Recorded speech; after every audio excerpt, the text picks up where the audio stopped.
Assalamualaikum warahmatullahi wabarakatuh. Waalaikumsalam warahmatullahi wabarakatuh. Waalaikumsalam warahmatullahi wabarakatuh.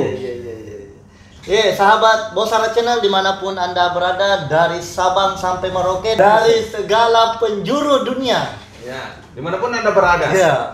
Jadi hari ini kembali Bertemu Bosara Channel menyapa Anda, dan bersama saya tentunya dua pasapinya Ustadz ATM. Dimana lagi kalau bukan di acara Bosara. Menemani istirahat siang Anda tentunya di Studio 2 dari Bosara Channel yang beralamat di Jalan Faisal Raya, Ruko Ambasador 1, ya. tepatnya di kantor Amanah Wisata. Patria Wisata. Amanah Wisata. Iya. Satu kantor luar biasa. Biro Pelayanan Umroh dan Haji Plus. Kalau mau berumrah, berhaji plus, pergi mendaftar di Amanah Wisata. Iya. Baik, sebelum kita lanjut, jangan lupa sahabat Bosara Channel yang mau ikut like, share, dan subscribe Bosara Channel, insya Allah didoakan ke masuk surga. Dan yang belum subscribe secepatnya, dan insya Allah juga didoakan ke juga masuk surga. Amin ya Amin rabbal ya rabbal alamin. Baik, Ustaz, maaf lahir batin. Saya sedikit, Ustaz. Maaf lahir batin. Alhamdulillah. Kan salam alaikum. Siku semua tidak pakai hidung kena sama orang. Mas Nasir, Iya. apa nonton tadi kemarin nih waktu lu Jadi saya kemarin khutbah di daerah Cendrawasih. Iya. Ya. Jadi banyak memang kejadian-kejadian ya Ustaz. Masih Jenderal banyak. Wasi itu ya yang bintang 4 nih. Jenderal Wasi. Jadi banyak hal-hal yang positif, ada juga yang negatif. Iya. Jadi ada di Jawa itu kemarin korban yang lepas diseruduk polisi. Kayu ini dorong.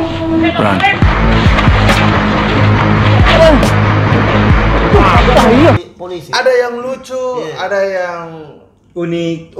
ada yang tragis. Jadi Tragisnya seperti intinya banyak serba-serbi Idul Adha ini, banyak serba-serbi. Oh jadi kurban. kita hari ini serba-serbi Serba-serbi. Idul Adha. Iya. Kan baru 10 hari nih lepas. Berarti 10 hari dia meliput ini keliling. Beri memantau. Baru kita pantau. Ustadz, bagaimana Idul Adha tak? Alhamdulillah. Di mana kan? Di Galesong. Weh, pulkam nih karena Idul Fitri kemarin udah pulkam. Idul Adha pakai bahasa Makassar. Oh, bahasa Makassar. Ini luar biasa. Ada kontennya itu di bos. Saya kurang tahu ada atau tidak.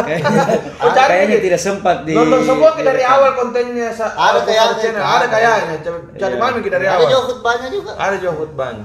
Baik Ustadz. Iya. Jadi mulai dari malam takbiran, Iya. baginya kupon, terus sholat idnya, terus penyembelihannya, terus kira-kira kita ambil hikmahnya dulu. Iya. Apa kira-kira implementasi yang kita bisa terapkan selepas Idul Adha? Apakah setelah penyembelihan, setelah sholat Idul Adha, lepas misalnya saya menceritakan Hijriah, ada Sulhijjah. Iya, jadi yang pertama belajar dari kurban dan Idul Adha kemarin. Iya. Kenapa kurban itu kan kita menyembeli binatang. Binatang. Nah, jadi bapak-bapak, ibu-ibu yang sudah berkurban, selamat alhamdulillah karena kita sudah melaksanakan sunnah Nabi yang awal mula diajarkan kepada Nabi Ibrahim, kemudian disempurnakan dengan ajaran yang dibawa oleh Rasulullah Muhammad sallallahu alaihi wasallam. Salah satu hikmahnya yang berkurban kemarin adalah kita menyembeli binatang. Artinya sifat-sifat binatang itu sudah harus dihilangkan. Ya, binatang itu kan pertama menang sendiri. Ada egois. Kemudian tidak pakai baju, ya, tapi pakai kulit kita wah. Ya, tidak punya agama, tidak punya akhlak apa. Nah, jadi yang sudah berkurban buanglah sifat-sifat binatang Yang demikian. ya, yang ada sama diri kita, yang mau dipuji, yang mau disanjung. Maka kalau sesudah berkurban kemarin, setiap ketemu di warkop apa masih cerita alhamdulillah tahun ini saya 2 aku potong. Alhamdulillah saya syukur sekali baru sampai. Itu berarti belum dia kasih hilang sifat-sifat binatangnya. Jadi ya yang masuk mau, kategori itu sendiri. ya yang mau dipoto, yang mau dipoto, yang mau disanjung, mau dipuji, dipamer, itu semua sifat-sifat nafsu binatang yang harus kita hilangkan. Yang secara langsung. Ya, kalau secara langsung sampai biar nih. Ngapain langgar gitu. Jadi itu semua kemudian iri, dengki, makan teman sendiri, bengis, itu semua kita hilangkan. Selalu terlambat jawab di grup apa tuh? Hilangkan semua itu. Itu sifat apa Ustaz?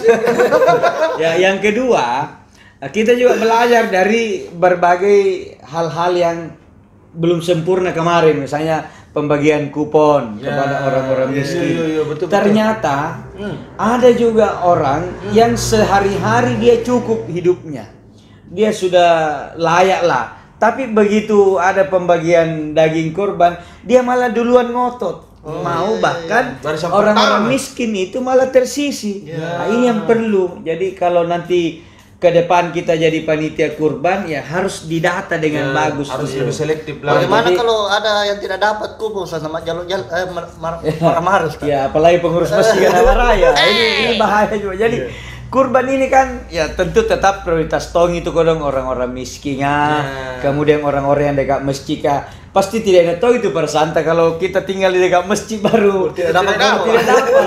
Cuma kalau tidak dapat jangan tuh marahi itu pengurus masjid sampai setiap teriak, "Woi kuponku," itu jangan juga. Jadi dua-duanya harus menahan diri. Yang tidak dapat, oh mungkin ini bukan rezekiku. Ya mungkin. Jadi tetap kita harus memposisikan namanya kurban, kita harus berkurban. Kurban perasaan. Kurban ya, semuanya kita kurbankan ego kita.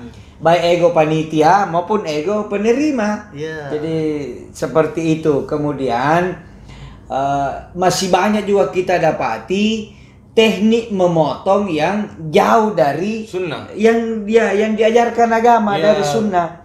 Ya, jadi ini juga masih perlu dan alhamdulillah sebelum Idul Adha kemarin kan banyak pelatihan. Cuma karena terkendala Covid sehingga pelatihannya via Zoom akhirnya virtual. Serba terbatas pemahaman. Jadi dalam pemotongan itu kan beda kalau memotong biasa dengan kurban. Kita disunatkan bertakbir dulu. Karena dulu Ibrahim ketika akan menyembelih anaknya itu kan berperang di dalam. Ini anakku mau kesembelih. Dan godaan iblis, godaan perasaan, anakmu. Untuk mengusir itu, maka dia teriak Allahu Akbar, Allahu Akbar. Untuk menenangkan hatinya. Allah. Jadi tidak ada lagi yang lebih besar kecuali Allah.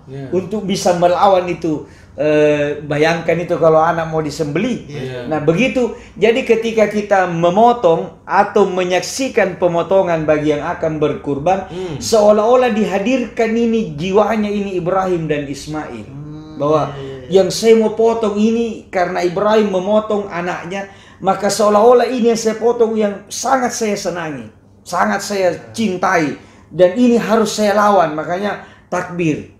Ya ada juga biasa sekedar langsung saja. Pada kita disuruh bertakbir. Kemudian ya kalau doanya kan tetap Bismillahi Allahu Akbar. Jadi bukan Bismillahirrahmanirrahim ketika memotong. Bismillahi Allahu Akbar. Kemudian yang biasa juga ini juga kekurangan sempurnaan. Disiksa itu binatang. Dia kan dari sudah diikat dua kakinya, kemudian dikasih lagi bambu ditekan, tidak bisa. Jadi tetap diikat kakinya dengan niatnya supaya tidak mengamuk, dengan teknik yang bagus. Jadi diangkat kan, yang penting tidak menyentuh itu tanah lantai, dia tidak punya kekuatan. Jadi sesudah itu baru di posisi lehernya juga diperbaiki, harus kencang. Karena kalau tidak kencang maka yang terjadi dia akan kesulitan ketika digerek. Itu harus kencang betul. Bahkan kalau boleh dikasih menghadap ke atas posisi leher, jadi dia kencang betul. Atau ditarik ke belakang, di bahasa Inggrisnya dipacongai. Donga. You know donga. Ya. Bukan dongo, ya, donga. Kalau donga itu yang dilipka. Danga. Iya, di Bosara Santo Jadi dipotong, dan ketika akan dipotong pastikan pisaunya itu tajam. Seandainya bisa satu kali tarik itu langsung potong dua urat. Kan ada urat tempat napas, ada tempat makanan. Iya. Satu kali tarik itu langsung potong itu jauh lebih bagus. Tapi harus dipastikan potong. Misalnya ada orang memotong. Baru pindah satu kali, ternyata ini orang tidak bilang-bilang tidak bisa lihat darah. Oh. Baru disuruh motong, langsung tong siap. Kan ada kasus biasa begitu. Dia tidak bisa lihat darah, tidak bilang-bilang tong gengsi. Nah, begitu dia potong. Pori lompona di kalender ya. Baru dia potong, keluar darahnya, pingsan. Dikira apa nih? Padahal takut lihat darah. Belum potong uratnya ini. Nah, otomatis belum dianggap disembeli. Maka harus segera yang lain bertindak, potong segera. Selesaikan itu. Harus diselesaikan. Harus dipotong, terpotong 2. Karena kalau tidak berarti dia sebenarnya mati bukan karena disembeli, tapi mati karena menderita kesakitan. Jadi pastikan dua-duanya itu harus terpotong. Ustaz, ada yang beredar di medsos itu sudah terpotong nih semua yang 2 urat. Masih hidup. Masih berdiri, Ustaz. Ya, kalau yang jelas kalau sudah memenuhi persyarat, adakah videonya? Ada videonya. Bisa dikasih lihat?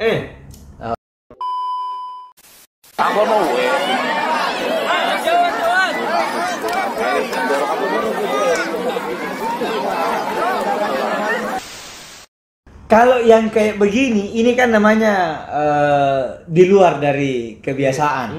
Yang penting syarat pemotongan sudah terpenuhi, yaitu dua-duanya sudah terpotong, ya dilepas saja, dijaga sampai nalari, Ustaz. Iya, mau di apa? Ya tetap usahakan tertahan, tidak sampai lari. Tidak ada lagi yang bisa kita lakukan. Ini sudah di luar jangkauan. Ya, karena kalau Allah menghendaki, kan secara akal kan mesti dia sudah meninggal. Karena 2 uratnya sudah potong. Dan tidak boleh dipaksa mati dengan cara tekal dipotong sampai lepas. Putus. Tidak usah, karena melanggar etika atau aturan menyembelih. Ya, jadi itu di luar. Dan ini kan lama, sudah lama kejadian. Tapi setiap Idul Kurban muncul gitu video. Ya, ini sudah lama tapi sekali. ada juga yang beredar di medsos itu, Ustaz. Dia tidak disembelih, tapi ditembak. Nah, bagaimana hukumnya itu, Ustaz? ditembak itu untuk binatang yang secara akal tidak bisa didekati atau tidak bisa ditangkap. Tukang mengamuk. Tapi selama ada jalan untuk menyembelih dengan leher, maka tidak sah. Saya kan kita pergi berburu di hutan, dia ditembak. Waktu memulai menembak itu Bismillahi Allahu Akbar. Bismillah. Plak. Ya, begitu dia kena dan mati, maka itu dianggap halal. Tapi kalau kena dan belum mati, kita hanya luka saja, maka tetap disembelih. Supaya tidak jadi bangkai ini. Tapi kalau normal, dia sapinya bisa ditangkap, dia bisa diikat, maka tidak ada cara penyembelihan kecuali lewat leher. Kan namanya penyembelihan, bukan penembakan. Ada juga itu, Ustaz, yang dia sementara sembelih. Nah, diluangi meninggal yang sembelih daripada yang disembelih. Ya, yang penting tidak ada yang geri kalon itu yang sembelih ya. Kira-kira mati syahid namanya itu, Ustaz? Tidak, dia mati menyembelih. Jadi kalau itu sekali lagi ini kan di luar dari kebiasaan dan namanya ajal bisa terjadi kapan saja. Tapi kita fokus ke kurbannya, kesembelihannya. Kalau ada kasus begitu, dia sementara menyembelih sama dengan pingsan tadi atau yang mati, belum selesai ini pemotongan, belum potong, maka orang lain yang ambil, lanjut. Ya, dia lanjutkan, tetap baca juga Bismillahirrahmanirrahim baru selesaikan. Ya, karena kasusnya lain, karena yang memotong meninggal. Jadi tetap dilanjutkan. Jadi 2 kali dipotong, namanya darurat. Bukan 2 kali, 2 orang yang potong. Tetap. Jadi dalam kondisi normal, semakin cepat binatang itu terpotong 2 urat di lehernya itu semakin bagus. Makanya kita disunatkan, diperintahkan untuk menyiapkan pisau yang super tajam, ya, yang sangat tajam. Setajam silet. Ya, setajam silet. Pertanyaan terakhir, Ustaz. Ya. Kemarin itu Haris Tastrik masuk. Saya kira istrinya lagi. Haris Tastrik itu pas momennya puasa Yaumul Bait. Ada yang puasa. Iya. Ya. Ini juga banyak juga. Ustadz, saya kemarin Senin, kan Senin itu tanggal 14 ya? 14 ya. Iya. Ustadz, Saya puasa kemarin. Saya bilang tidak ada puasa di hari tasyrik. Dan ini puasanya bukan dilarang biasa, haram. Jadi dalam 1 tahun itu ada 5 hari kita haram berpuasa. Idul Fitri 1 Syawal, Idul Adha 10 Zulhijjah, hari tasyrik 11, 12, 13. Ya, jadi yang puasa Ayyamul Bid itu ya 14, 15 silakan. 2 hari saja. Ya, silakan puasa 14, 15. 13-nya khusus Zulhijjah tetap tidak boleh karena itu hukumnya haram. Dilarang. Baik pemirsa, itu tadi sekelumit pembahasan tentang serba-serbi Ba'da Idul Adha, Idul Kurban. Tentunya banyak yang menarik. Ba'da itu yang untuk muka-muka ya dikasih. Ba'da itu bercula. Tidak begini. Bercula. Ba'da. Jadi seperti itu pemirsa, luar biasa pembahasannya ternyata. Bahkan ada puasa yang Ayyamul Bid kemarin, yang puasa Senin Kamis kemarin masih berhubungan dengan hari tasyrik, ternyata tidak boleh diharamkan. Haram. Iya. Terus itu yang suka cokok-cokok hukum kurban untuk tahun depan kalau panjang umur tak berhenti kita tobat ki. Seperti mana itu? Ya lari seperti itu para pencari kupon. PPK. Iya. Terus proses penyembelihan belajar ki betul-betul sesuai sunnah supaya dagingnya insya Allah halal, tidak menyiksa juga hewan kurban. Jadi kita harus bersifat berkeberinatangan. Coba karena perhatian sama binatang. Iya. Jadi pemirsa, terima kasih atas atensinya. Ikuti terus konten-konten dakwah yang sejuk dan santun dari jangan lupa Bosara Channel. Jangan lupa like, share, and subscribe akun Bosara Channel. Iya. Terima kasih. Saya Andi Muhammad Natsir. Saya Asrijan. Ashar Tamanggong. Pamit undur diri dari hadapan Anda. Wallahu muwaffiq ila aqwamit thoriq. Wassalamualaikum warahmatullahi wabarakatuh.